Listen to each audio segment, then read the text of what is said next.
আইএনটিটিইউসির 5 দিনের শ্রমিক শ্রম যোজনা শিবিরে 1600 জন নাম নথিভুক্ত করল। আসানসোলের ডেপুটি লেবার কমিশনের অঙ্কন চক্রবর্তী শিবিরটি পরিদর্শন করেন। কুলটি ব্লক আইএনটিটিইউসির উদ্যোগে এবং শ্রম দপ্তরের প্রতিমন্ত্রী মাননীয় মলয় ঘটকের সহায়তায় আয়োজিত 5 দিনের শ্রম শিবিরে শেষ দিনে এলাকার প্রায় 1600 জন শ্রমজীবী পুরুষ ও মহিলা নিজেদের নাম নথিভুক্ত করেছেন। শিবিরের চতুর্থ দিনে শ্রম ডেপুটি কমিশনার অঙ্কন চক্রবর্তী উপস্থিত ছিলেন। আইএনটিটিইউসির কুলটি ব্লক সভাপতি বাবু দত্ত এবং অন্যান্য সকল সদস্যরা তাকে ফুলের তোড়া দিয়ে স্বাগত জানান। তিনি শিবিরটি পরিদর্শন করেন এবং বলেন যে বিপুল সংখ্যক মানুষ এই শিবিরের সুবিধা নিচ্ছেন দেখে আমি খুব খুশি। এই সময় প্রাক্তন কাউন্সিলর কুলটি হিন্দি সেলের সভাপতি প্রেমনাথ সাউ, প্রাক্তন কাউন্সিলর সজল ঘোষ শিবিরে উপস্থিত ছিলেন। এই 5 দিনে আইএনটিটিইউসির কুলটি ব্লক সভাপতি বাবু দত্ত, বড় চেয়ারম্যান চৈতন্য মাঝি, বড় চেয়ারম্যান শতাব্দী ভান্ডারী, স্থানীয় কাউন্সিলর যোগা মণ্ডল, প্রাক্তন কাউন্সিলর সজল ঘোষ, প্রাক্তন কাউন্সিলর সুমিতা ঘোষ, প্রাক্তন কাউন্সিলর পাপ্পু সিং, সালানপুর ব্লক সভাপতি রাজা খান, মানিকবিদ এবং অন্যান্য সকল সদস্যরা শিবিরটি সফল করতে গুরুত্বপূর্ণ ভূমিকা পালন করেছেন। বাবু দত্ত বলেন যে আজ শেষ দিনে মোট 1600 জন এই শিবিরে নাম নথিভুক্ত করেছেন। আগামী মাসে তাদের কার্ড হস্তান্তর করা হবে।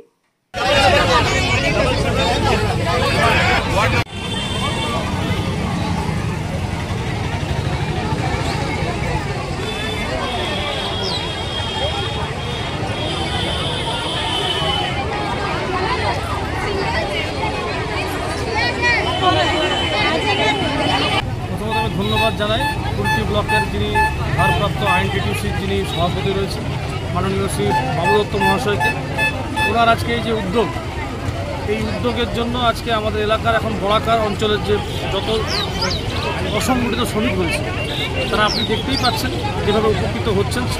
1700 থেকে 2000 মানুষ এখনও অবধি এই সামাজিক সুরক্ষার আওতায় উনি আনতে পেরেছেন। ওনাকে ধন্যবাদ জানাচ্ছি এবং ওনাকে তার সাথে আরেকটা রিকোয়েস্ট করছি যে জোন ভাগ করে, আমাদের এখানে 6টা জোন আছে, চিনাকুড়ি, বিশালগড়, নেমতপুর, বাইপাস, এই জোনেও যদি উনি ক্যাম্প করতে পারেন আমরা সব দিক থেকে সহযোগিতা আমরা করব। এবং খুব সাধুবাদ জানাচ্ছি যে এ ধরনের অভিনব উদ্যোগ উনি করছেন। আর আমরা ধন্যবাদ জানাই মাননীয় মুখ্যমন্ত্রী শ্রীমতী মমতা বন্দ্যোপাধ্যায় মহাশয়কে, যিনি প্রত্যেকটি স্তরের মানুষের জন্য কিছু না কিছু স্কিম করেছেন। আজ এই স্কিমটা মানুষ জানতো কিন্তু মানুষের কাছে কুলটিতে হয়তো পৌঁছায়নি। আজকে এই স্কিমটাও বাবুদার মাধ্যমে পৌঁছে দেওয়া হলো। এটা দেখুন একটা এত বড় একটা সংখ্যা, আজকে 1800 থেকে 2000 ফর্ম খালি ফিল আপ দিয়েছেন, সেগুলো ফিল আপ করা, কম্পিউটারে এন্ট্রি করা, সেগুলোকে সঠিকভাবে প্রক্রিয়াকরণ করে পাঠানো, এটার জন্য 15 থেকে 20 দিন সময় লাগবে। আমরা ম্যাক্সিমাম মানুষের কাছে 1 মাসের সময় চেয়ে নিচ্ছি। আশা করছি 1 মাসের মধ্যে আমরা মানুষের কাছে কাজ করব। কালকে ডেপুটি লেবার কমিশনার এখানে স্পটে এসেছিলেন। উনি এখানকার ব্যাপক যে ভিড়, যে সারা মানুষের, সেটা উনি নিজের চোখে দেখে গেছেন এবং তাকে আমরা রিকোয়েস্ট করেছিলাম যে আরও 2-3 দিন যদি বাড়ানো যায়।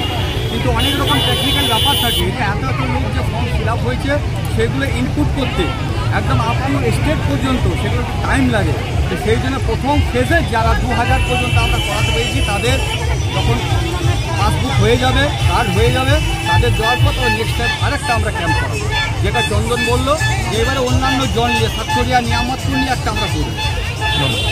আজকে যে এই শিবির লেগেছে, শিবিরের 5ম দিন, মানে কীরকম হচ্ছে, কি এখন পর্যন্ত কত লোক এখানে নিজেদের ফর্ম ফিল আপ করে নিয়েছে?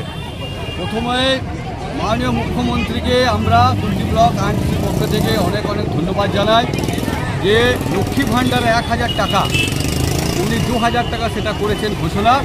মানে মমতা ব্যানার্জি যেটা বলেন সেটা কথা রাখেন, তার প্রমাণ। দ্বিতীয়ত মাননীয় মুখ্যমন্ত্রী যে শ্রমজীবীদের প্রতি যে এত প্রকল্প, সামাজিক সুরক্ষা যে যোজনা, এইটা কিন্তু আজ ঘরে ঘরে আমরা পৌঁছাবার চেষ্টা করছি কুলটির বুকে, যেটা আজ পর্যন্ত কুলটিতে হয়নি। এইটা মাননীয় আমাদের যে মন্ত্রী শ্রম দপ্তরের মলয় ঘটক মহাশয় সহযোগিতায় কুলটি ব্লক আইনটির পক্ষ থেকে মাননীয় মুখ্যমন্ত্রী মমতা ব্যানার্জি যে শ্রমজীবীর প্রতি যে প্রকল্প, সেই প্রকল্পগুলো নিয়ে 1 জুলাই থেকে আমরা শুরু করেছি। আজকে 5ম দিন, লাস্ট ডে।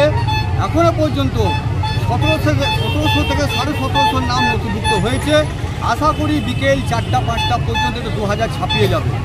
আমরা কৃতজ্ঞতা জানাই, ধন্যবাদ জানাই মাননীয় মন্ত্রী মলয় ঘটক মহাশয়কে, উনি আমাদের সেই সুযোগটা করে দিয়েছে। আমাদের 22 ইউনিয়ন যেটা আছে আমাদের আইএনটিটিইউসির, সেই প্রত্যেক যারা সদস্য এবং কুলটি ব্লক আইনটি যারা আমাদের সদস্য, তারা অক্লান্ত পরিশ্রম করছে 1 তারিখ থেকে 5 তারিখ পর্যন্ত। তাদের কৃতজ্ঞতা ধন্যবাদ জানাচ্ছি। এবং আশা করি যে পরবর্তীকালে আমরা যেভাবে এখানে রেসপন্স পাচ্ছি সেটাকে আবার পরে একটা কোনো দিন করে ক্যাম্প করে যারা বাকি আছে মা বোনেরা বা যারা দাদা কাকারা প্রত্যেকের এই সুবিধাটা আমরা দেওয়ার ব্যবস্থা করব।